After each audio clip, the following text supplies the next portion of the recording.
হয়েছে? মুখে হাত দিয়ে বসে আছিস কেন? আমার আজকে খুব পিৎজা খেতে ইচ্ছা করছে। দেখতে পেলে মায়ের ইচ্ছে করছে প্রচন্ড পিৎজা খেতে, কিন্তু এখন আমি তো অর্ডার করতে পারবো না, তাই খুব সহজে খুব তাড়াতাড়ি কি করে বাড়িতে পিৎজা তৈরি করবো। এর উপরে পিৎজা সসটা সুন্দর করে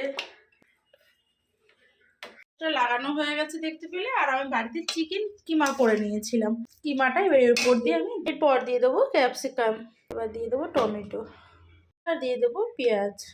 এবার এই যে মশলা চিজটা আমি সুন্দর করে গ্রেট করে এর ওপর দিয়ে দেবো, চিজটা সুন্দর করে দিয়ে দেবো, একটা বাটার দিয়ে দিচ্ছি। এবার ব্রেডটা দিয়ে দেবো, 5 মিনিটের জন্য আমি ঢাকা দিয়ে রেখে দিলাম। পিৎজা রেডি, চিজটা সুন্দর মেল্ট হয়ে গেছে। চিলি ফ্লেক্স তোমরাও বাড়িতে এরকম তৈরি করে খেতে পারো। আর আমার হাতে যদি খেতে হয় তাহলে আমাদের বাড়িতে আসতে হবে, হাতে খেতে হবে। যাই হোক, কেমন হয়েছে অবশ্যই জানিও।